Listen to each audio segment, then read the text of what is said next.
and let's get started.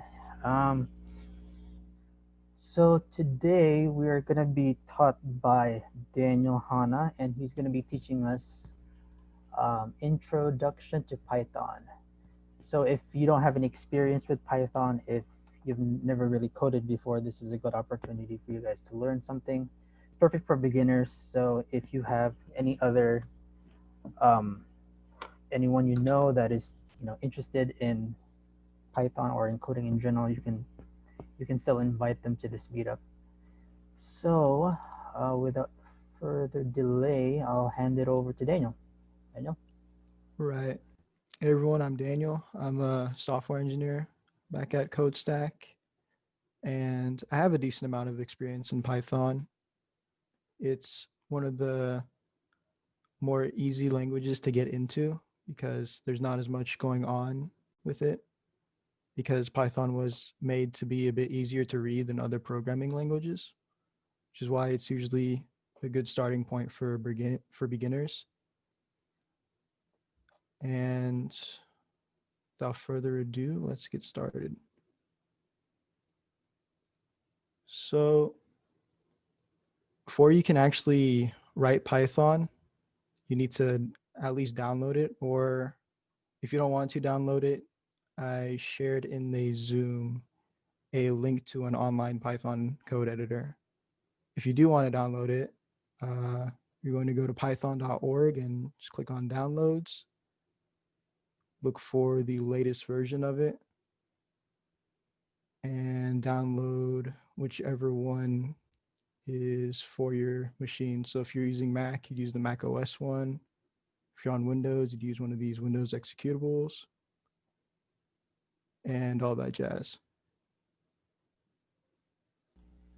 And can I say something real quick, Daniel? Yeah. So, if you guys have any questions for us, if you don't understand anything, or if Daniel is going too fast, or just have any questions, feel free to put it on the chat. Or there is a feature in, let's see, in Zoom where you can raise your hand. So, does everybody see where that is? So, if you have any questions, you can just click on that raise hand and we'll see it. And we'll get to your question as soon as we can. But this will be recorded. So, if you still think that Daniel is going too fast, it will be up in our YouTube channel and you can go back and watch it whenever you want. So, yeah, so I mean, feel free to also speak up. Um, this isn't being this isn't like where Daniel's the only one talking. We want this to be more interactive. So if you guys have any questions or if you have something to say, you can go ahead and say it. Just make sure to once you're done to mic your or to mute your mic again. So yeah, all right, go on, Daniel. Right. Thank you. And something really important to remember here is what I'm going to be teaching is a bit condensed. I'm actually teaching multiple early programming principles. And when I was learning them, they actually took me a few days to actually understand. So don't feel discouraged if you don't immediately understand what's going on. If you think you're a little behind my lesson, feel free to ask and I'll try to clarify as best as I can. We will be recording, as Joe said. So if you think you want to watch again, feel free. And then without further ado, let's get started for real this time. So after you downloaded Python, if you search idle, at least on Windows, it will take you to a built-in Python editor. You won't need this if you're using that online editor I sent. So this is where everything's going to be written down. And I'm going to want to make a new file.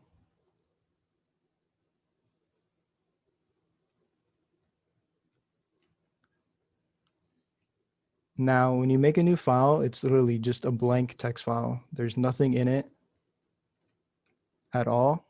If I try to run this, nothing will happen because there's nothing to run. So let's first just make sure everything's a-okay. I'm going to write print, and I'm going to write an opening parentheses and an opening quote, and I'm going to write hello world. I'm going to write a closing quote and a closing parentheses. So this is usually how people write their first programs. They write a print statement and they write some text to have ran. So if I want to run this, I'll have to save it first.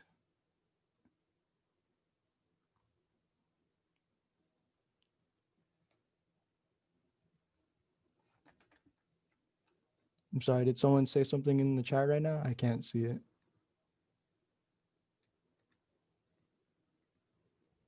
They say if you can maximize it or zoom in a bit, might be too small.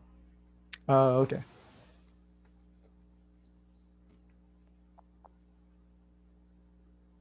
Do you know the Windows shortcut to activate the magnifying thing?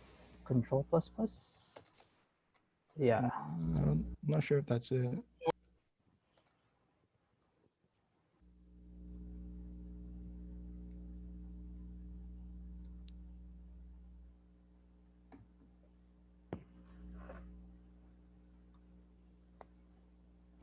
Yeah, it worked for me.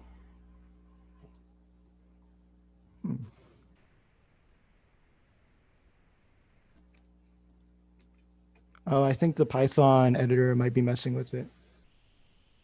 Could be. Is there something in options or windows that you could?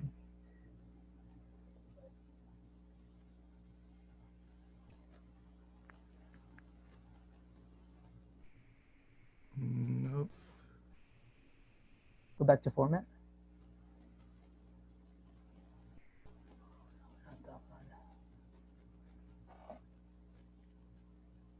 Try edit. One sec. Let me see if I can actually do it on that link I sent. Because if so, then I'll just do it on there. They said Windows plus. Maybe you can try Windows plus. Oh, that works. All right. Okay, that was really fast. I forgot. I'm on Mac. Cool. All right. Thank you for that.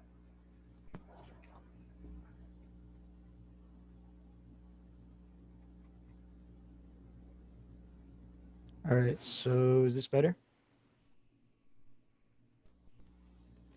Yeah, looks good. Cool. Anyone else having a hard time seeing?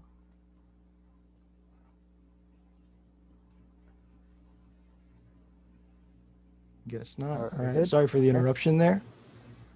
So when you start out, you usually just want to say print, parentheses, quote, whatever you want to say to your computer here, and then quote parentheses. And then you got to run it. Before you run anything in the Python shell, it has to be saved. So it's going to do Python.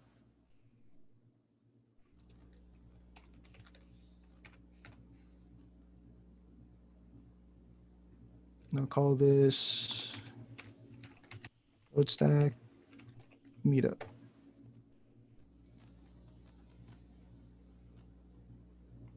So now, if I check the shell, it says hello world. Can also say goodbye world. Run module, goodbye world. Anything I type in here inside a print, it'll say to your program over here. So could also do numbers instead of text. Print 10.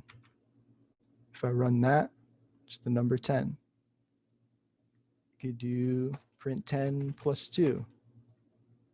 Do that, it'll print 12. But what you cannot do is this.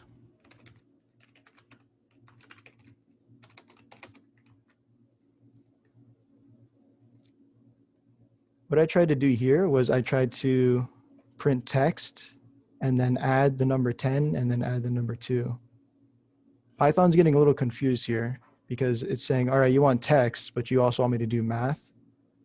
So it's throwing an error here. It's saying you can't do that. What you can do is type str 10 plus 2. And what this will do is this will convert whatever is inside of its parentheses to text. So first it's going to add 10 plus 2, and then it's going to turn it into text. And then it'll add that to the text here. So now it says hello world 12. And then you can go even further than that and say hello world plus str10 plus str2. So now it's going to say hello world 102.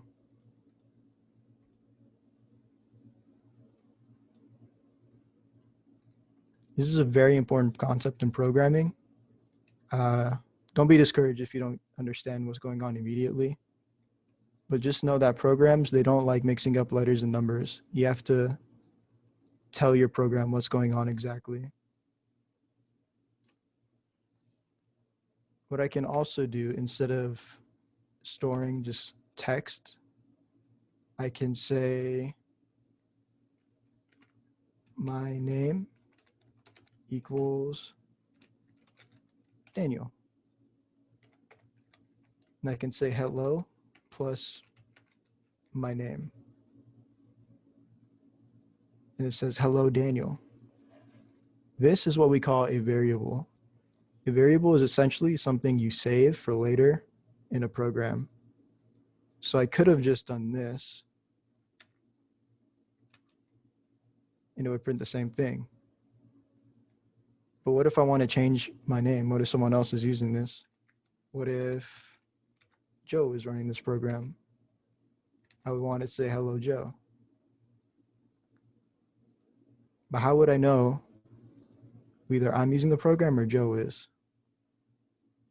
Which introduces us to another function called input.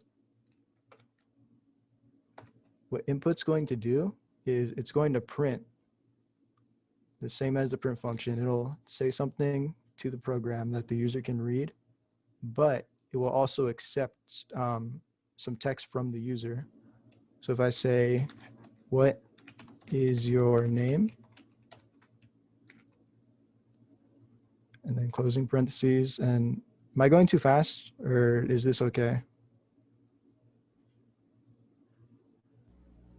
All right, I guess this is okay.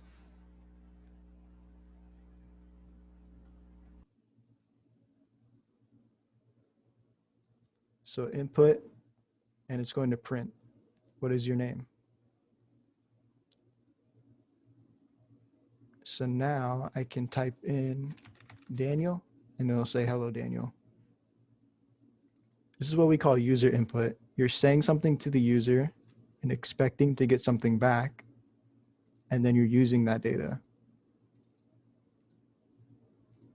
We can actually go even further with this if we use what is called a conditional statement or an if statement, which says if. So now I have my if statement. What this will do is it will check whatever's inside of here.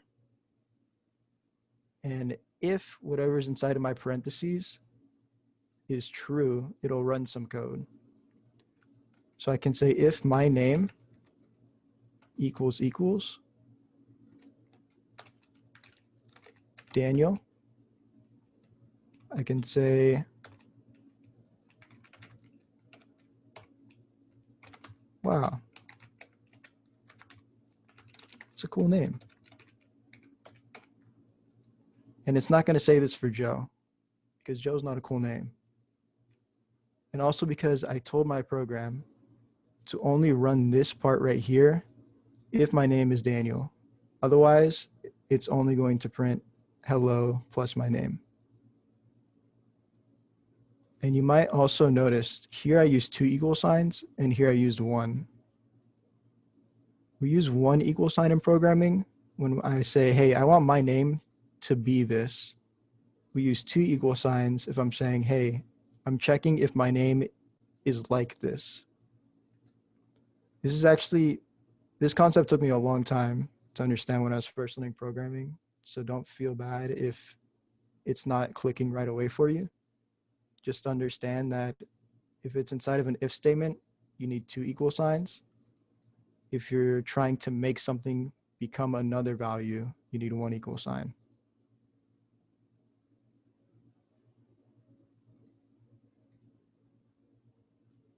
So now if I type in Daniel, it'll say, wow, that's a cool name. And also, hello, Daniel.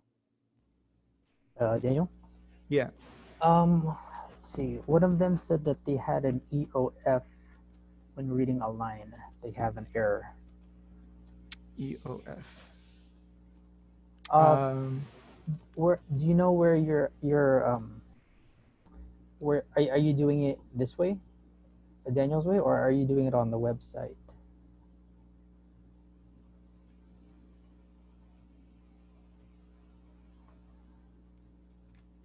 Make sure it's also spaced in this way too, where under my if statement, I have a tab. This is how Python reads the next line. So you're using the website. I'm not sure about the website one. I'll check it out.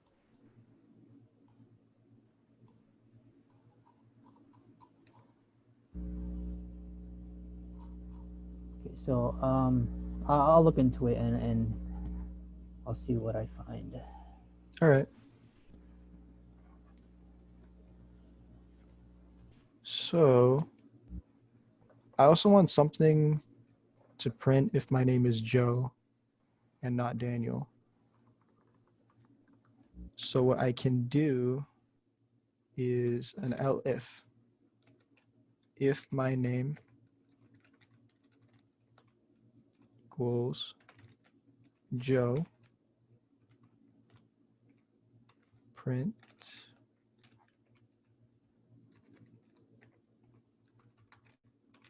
that's an okay name, I guess.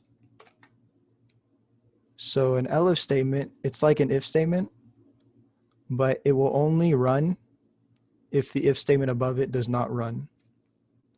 Essentially what's going on is I'm saying if my name is Daniel, I want to print this.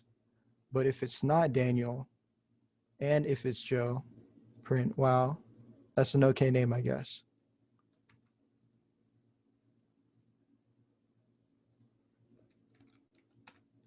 So what is your name? Joe. And look at that, it's an okay name.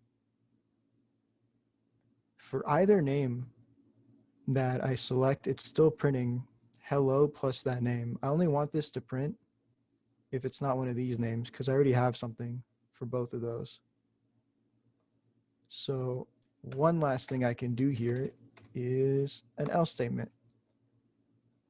What an else statement does is it checks the if statements above it. If neither of these ran, then it will print whatever is under the else statement. Very important to put a tab here so that the else knows what to run.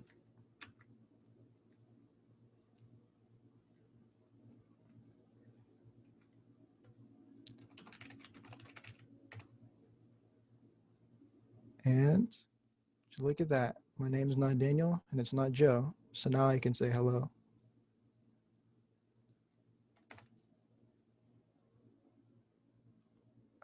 Is everyone caught up with that, or anyone need me to explain one of these further?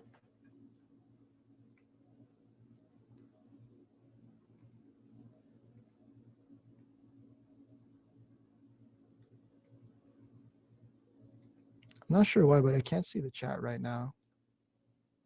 Huh. Well, I'm just going to continue. No questions. Yeah. Cool. One last concept for Python I want to show is the while statement. So while is like an if statement, but it's going to print over and over and over again. If will only run once, but while will run as long as you let it. Here, let me show you what I mean.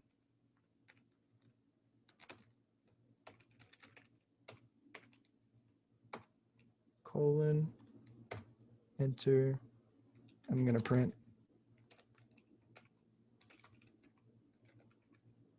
Wow. So, oops. Single equal sign got me. Gotta use equals equals.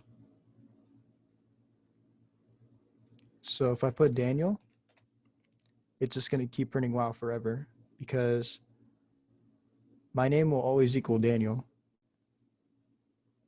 And while will always run as long as whatever is here is true. So when you write a while loop, you have to make sure that whatever is in here will not always be true. And to do that, what we can add is a counter. So I made another variable called counter, and I'm having it equal 0. And I want my while loop to depend on this counter. So I'm going to say while counter is less than 5. And inside of this while loop, I'm also going to do counter equals counter plus 1. So up here, I had my counter equals 0, and now I'm changing it. You can always change your variables whenever you want. What's important now is while will eventually equal false because it's going to run, and then after the first time, counter will equal 1, and it'll equal 2, then 3, and 4, then 5, and then counter will no longer be less than 5, so it'll stop this while loop. Daniel, real quick. Yeah. So, yeah, I'm getting the same thing on the website. It's giving me an error. But there is another website that I tried and it does work. So I'll link down on the chat so you guys can go to it. See if that one works.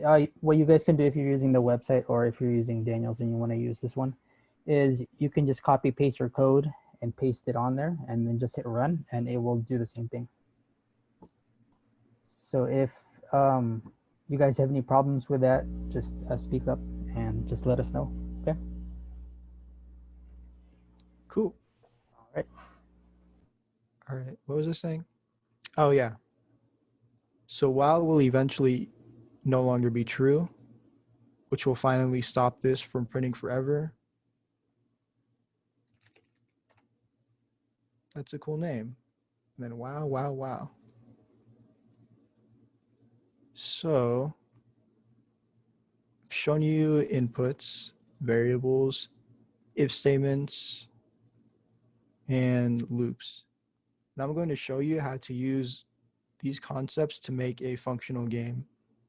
It's going to be a very simple game. It's literally just going to be a number guessing game.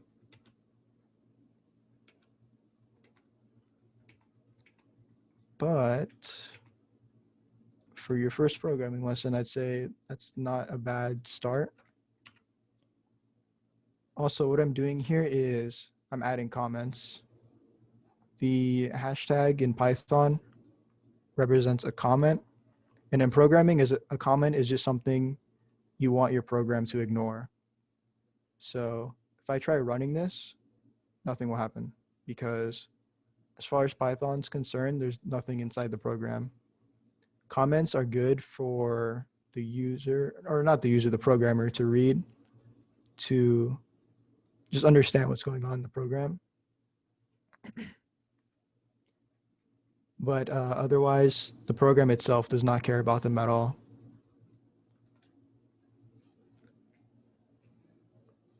All right. So I want to make a number guessing game just using these. I'm going to start off by printing a message to the user. I'm going to say thinking of a number, and I want this guessing game to be between the numbers 1 and 10. So let's just check if it runs that. Thinking of a number between 1 and 10. Cool. And I want to have my number decided as soon as the user runs the program. So I'm going to make a variable called secret number, and I'm going to have it equal 5. Now I'm going to change this to an input. So it's going to tell this to the user. I want the user to guess a number so that I can take that number and compare it to this. So I'm going to make another variable, call it user guess, and I'll have it equal this. I'm thinking of a number between 1 and 10. I'm going to have this say if user guess equals secret number, colon, then I'm going to tell the user that they won the game.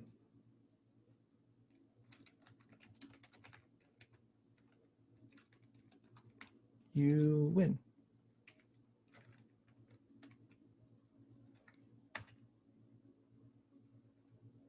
Now, if I try to run this between 1 and 10, put in 5, nothing happens. Which is weird, right? Because my secret number is 5, and I put in 5, so it should like it. Well, there's an issue here. Input, when it takes in whatever the user inputs, it actually puts quotes around it. So it's reading it as this instead of as this. So I'm trying to say if 5 the text equals 5 the number. But Python doesn't like that. Python likes it when you're really specific. So if I try doing this, it's not going to do anything. What I have to do now is use int for integer.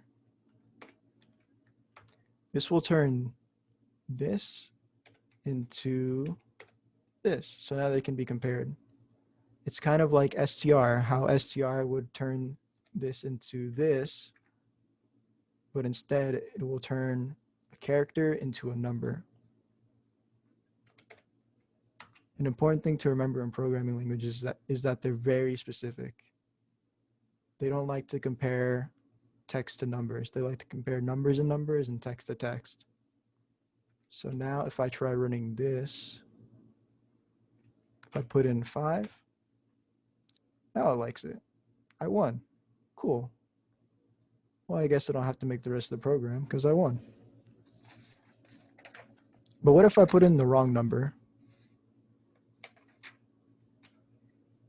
If I put in the wrong number, I should probably tell the user that they put in the wrong number.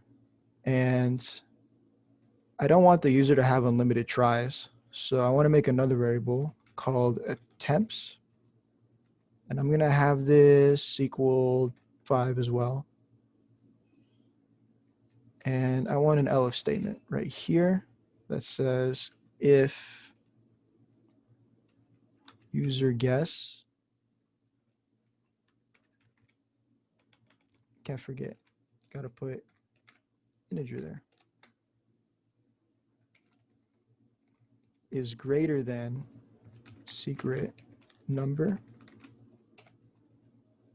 So what I'm saying here is if the user guessed too high, then I want them to know that not only did they get the wrong answer, but their number is larger than my actual number, so that they know like what ballpark to look for. That's too high. And I want my attempts to go down.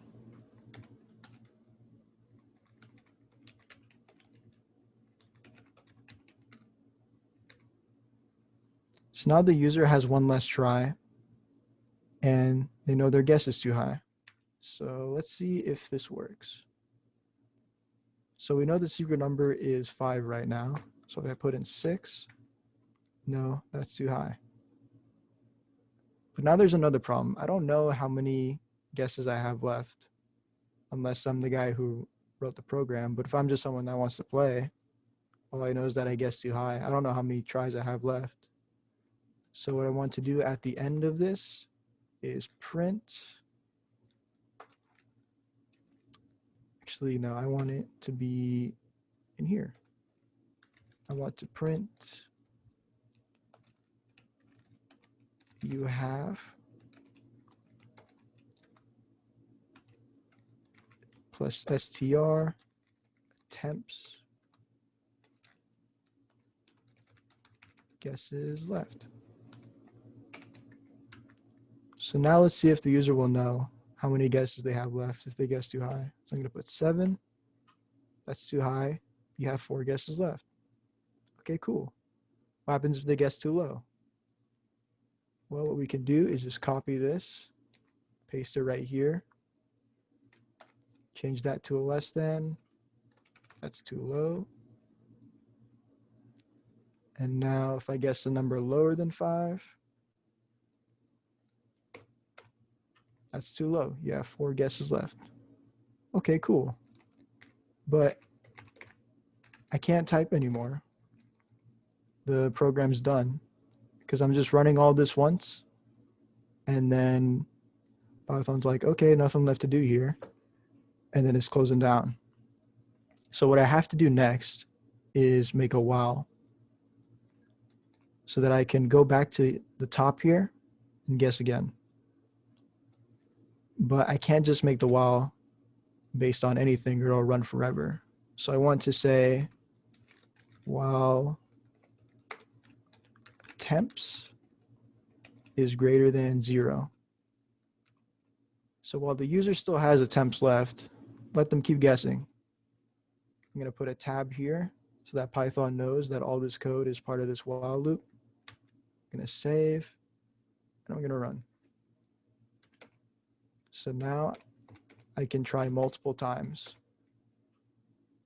I have 0 guesses left. So now we can tell the user if they've lost.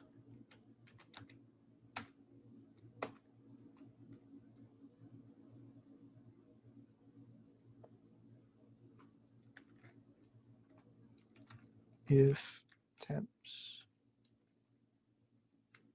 equals 0, and I'm going to add something else here. I'm going to say and int user guess does not equal secret number. So what I did here was I added an and, which means this has to be true and this has to be true. And I had exclamation point equals here. This means not equals. So this means, hey, does this equal this? This means, hey, does this not equal this? So if I guessed 5, and my secret number is 5, this would actually be false. If I guessed 4, and this is 5, then this would be true. I'm basically saying, hey, if my user guess, my secret number are not the same, then evaluate the true in this part. So now I can say,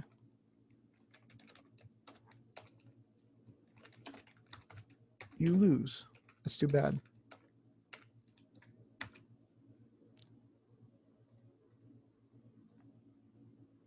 Oops.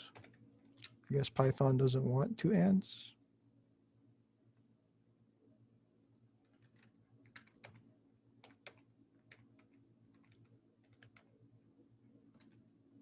So I guessed wrong and I'm out of guesses. So I just lose. But what happens if I guess right?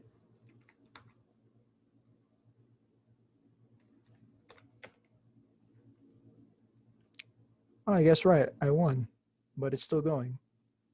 So what I have to do here is set attempts to 0 so that now it knows, hey, stop running if I already won.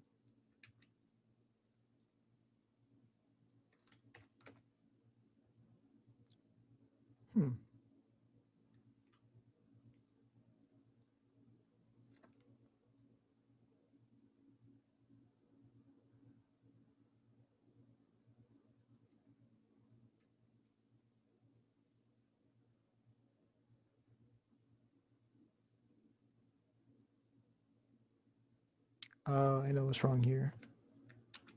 I actually want this if statement to be inside of the if statements for the bad guesses.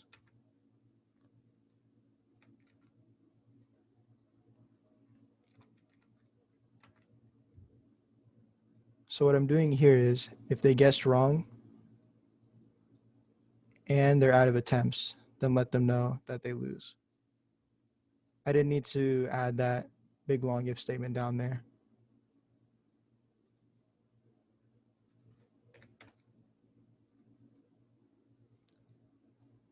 So that's cool, but what if I don't want the secret number to be 5 every time? I actually want a random number every time they open it, or else if you play this once, you'll be able to beat it every time you play. So what I'm going to do here is I'm going to import random. So Python actually has a random number generator built into it. You just have to import it here. And then all I got to do now is do random dot rand range 1 comma 11. So I'm saying it has to be between 1 and it has to stop before 11 for my random number. And don't worry too much about this. This is actually a more advanced concept. It's really no big deal if you don't know what's going on in these two parts right here. Try to stay focused on this loop, these if statements, this input, this variable, stuff like that, because that's going to be much more important for you than knowing random.rand range. So let's try, that's too low. That's too high. Let's try 5. That's still too low. And that's too high. So it must be 6. Cool. So now I have a fully functional game in Python. But it's not all perfect because see how I'm changing this to an integer here? What happens if I don't put in a number as my input for user guess? If I put not a number. Well, Python won't like that too much. Python's a little picky. So if I give it some text and I say, hey, turn this into a number, it's going to get real mad and it's just going to stop working. This is a pretty important concept in programming in general. It's called type conversion. I can't convert, something like this to a number. It's not going to like that at all. There is a way to fix it, but I think it's a bit too advanced for a lesson like this. I'd say this is probably as far as we should go for the complexity of the program itself. Actually, I don't think there's much more to add to this. We finished a little early, so if anyone has questions, I'd be happy to help. I'm also going to be uploading this to our GitHub, so you'd be able to download this code. Is anybody experiencing a bug anywhere? You guys can put it on chat.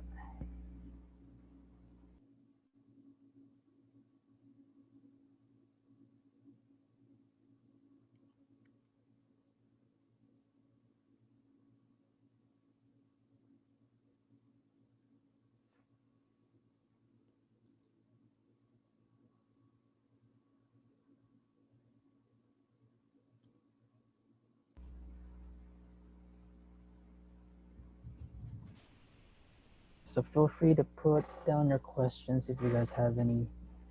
And was everybody able to follow along? Anyone get lost anywhere?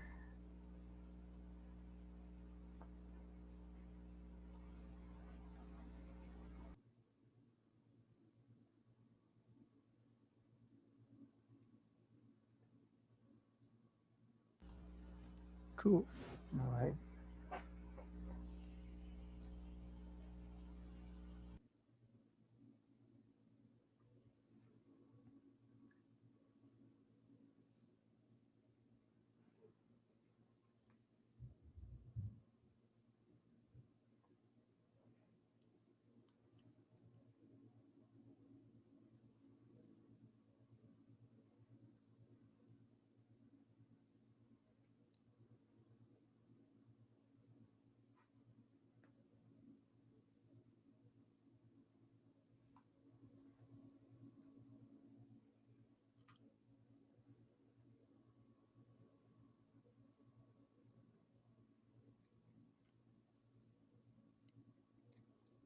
Again, don't feel discouraged if this stuff did not click. It takes a long time.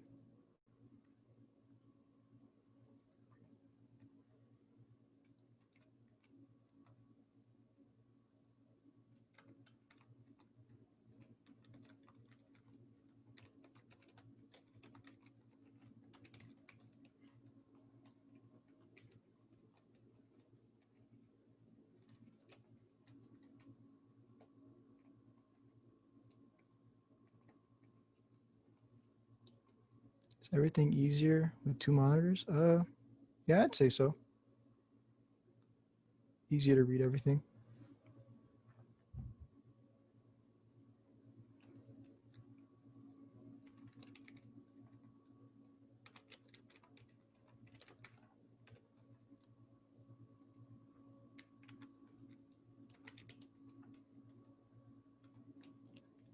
Is there going to be a follow-up? I'd say if enough people want one, then that's something we would look into.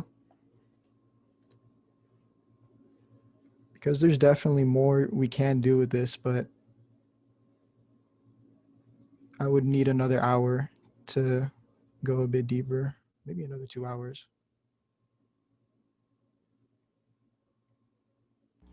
Yeah, if you guys are interested in learning like Python, more Python, or maybe learning if you want us to teach another language that you're interested in, feel free to join our Slack and just put a comment down like, hey, if you guys know how to do this language, I would love to learn it, and then we'll see what we can do.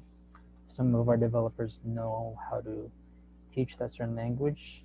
We'll be happy to teach it one of these meetups. So yeah, feel free to join our Slack.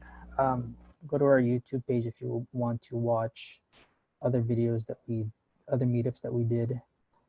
And yeah, so if you have any other questions, feel free to ask.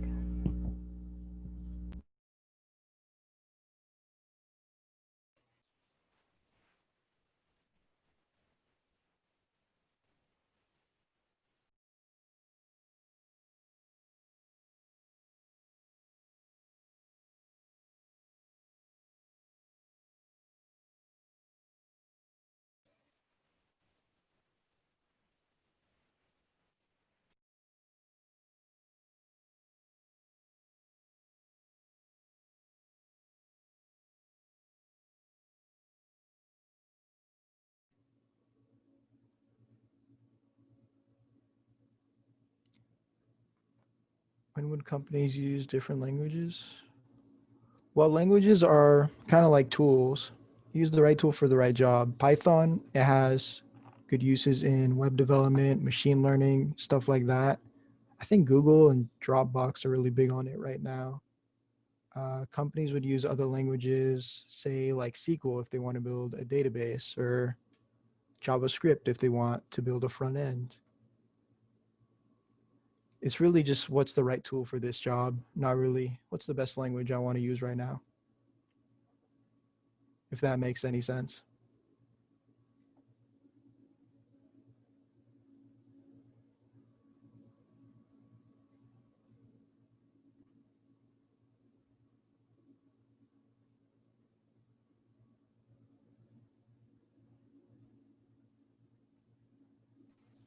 Hey, Daniel, what other kinds of things can you do with Python?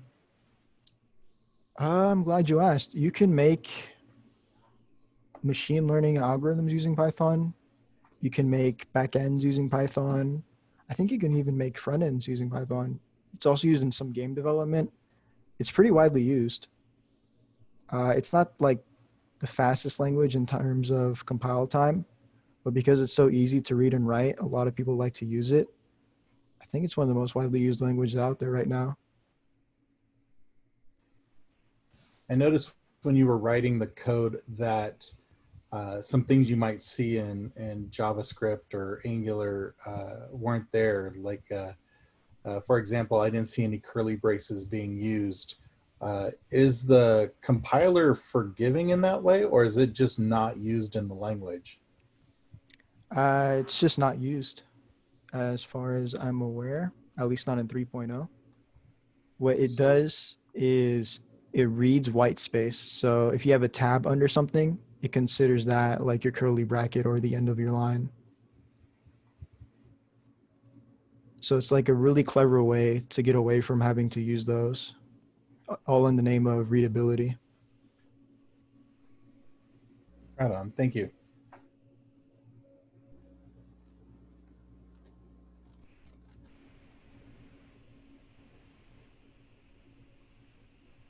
I have another question. What's up? Is there a graphical way to present Python code?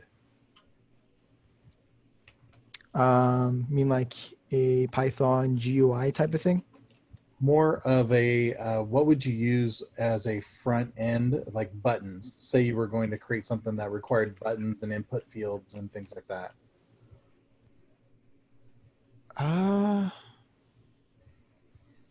I've mostly just used Python as a backend framework, Mm-hmm. but there are some popular front end libraries for it. Let me think. Because everyone knows there's like Flask and Django for the Python backends.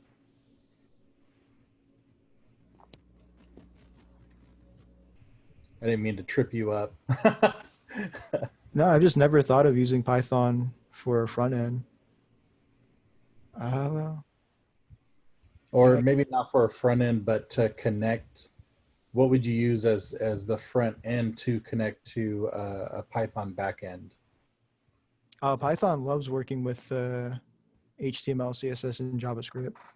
Okay.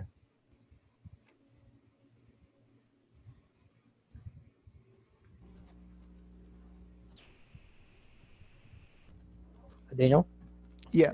do you have any other resources if, let's say, we wanted to learn more about Python? You know, W3 Schools actually has a really good Python setup there where they teach you some of the basics of it. I'm just going to link that in the chat. I think that one is really good for a beginner level if you're just starting to learn Python and programming in general. And then it has everything. It has if else, functions, arrays, loops, and it has like variable type casting.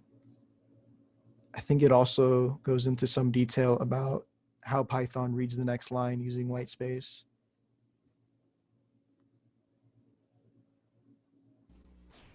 All right. How do you see Python in the future? Because there are some languages that are starting to die out. How do you see Python, in its future state?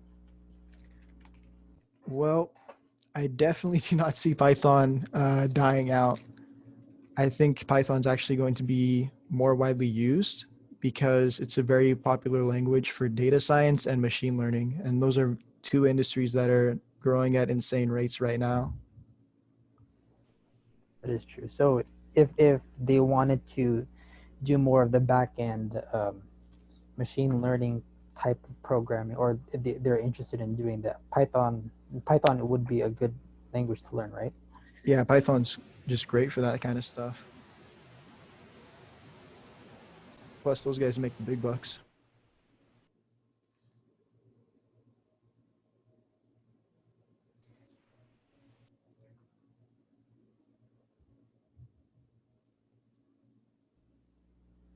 I think you sent me the link privately, Daniel.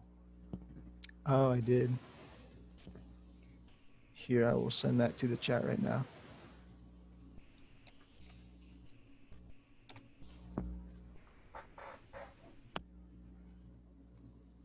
There we go. All right, anybody else have any questions about Python or just like in coding in general? Anyone here just starting out with programming?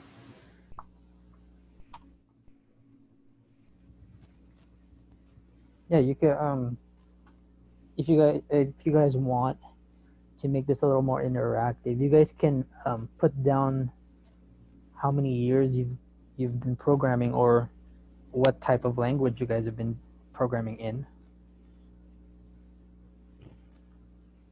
Like for me, I've been programming, let's see, I've been programming about 2 years now, and I've mostly used a lot of JavaScript and TypeScript and C#.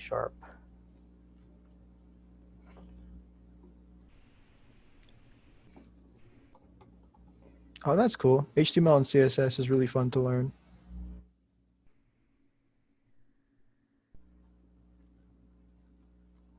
All right, it's Branton's first day coding ever. That's nice.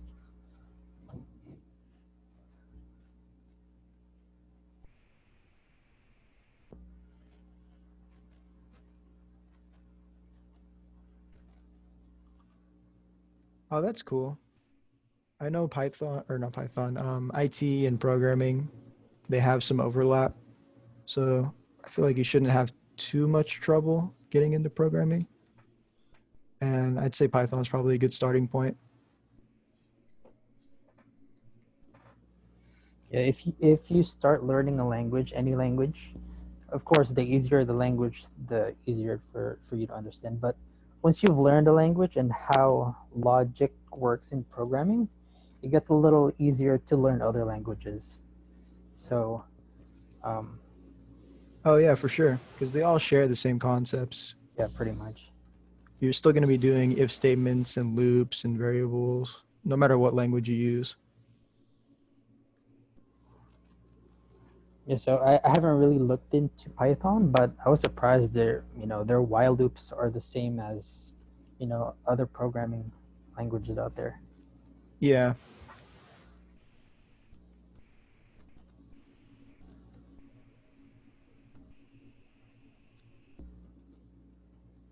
Yeah, man, I encourage you to dive in a little more.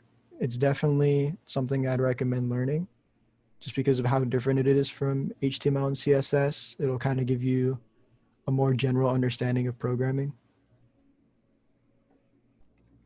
Yeah, I feel like Python is more like you're actually, speaking to somebody in how you write your code. Yeah.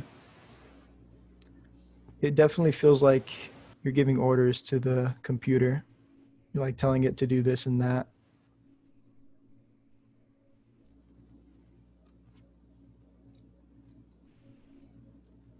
Yeah, so hopefully in the future, we probably would. We'll do more HTML, CSS if you guys are also interested in that. We do have other videos on the YouTube channel where actually Daniel covered, which one? HTML, CSS? Yeah, HTML Yeah. and CSS. So basic HTML, CSS. So if you guys want to take a look at that, it will be on our YouTube page.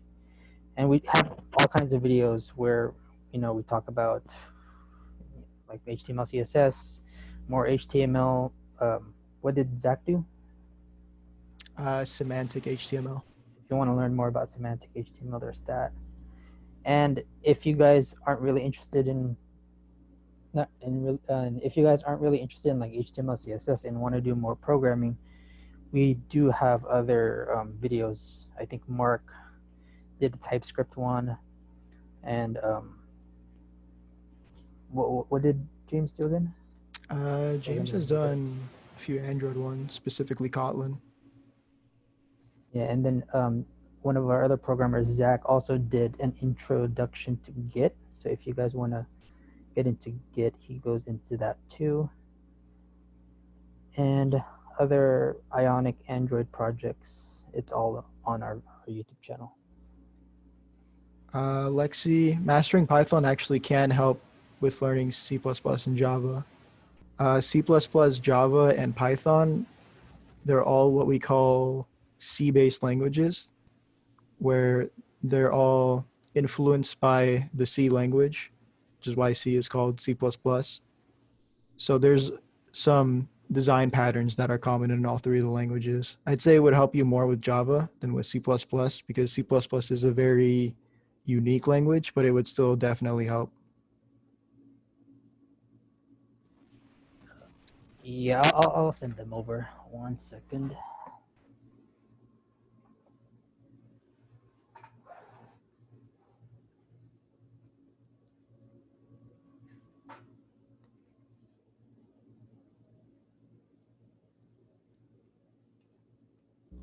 Have you built any programs with Python yet, Daniel? I actually have built a Discord bot using Python. Oh, nice. I think I don't know if you remember buddy Lincoln. He's actually done the same. Very easy to write Discord bots in Python. Lincoln should have been here too.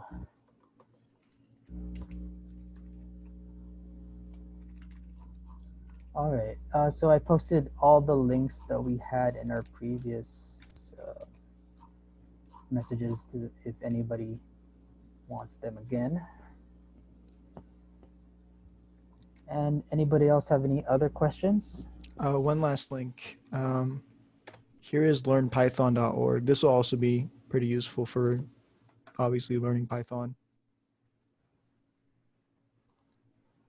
Other than that, I think that's all the resources we have.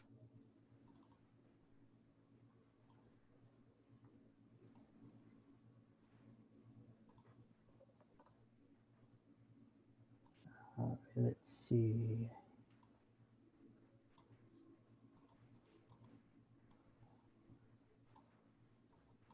All right, any other questions before we wrap this up?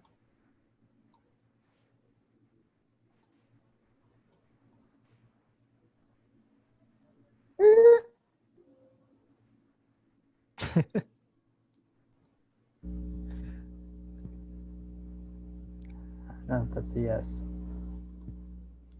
All right, no other questions? All right, well, I guess that's it for today. Thank you guys for coming.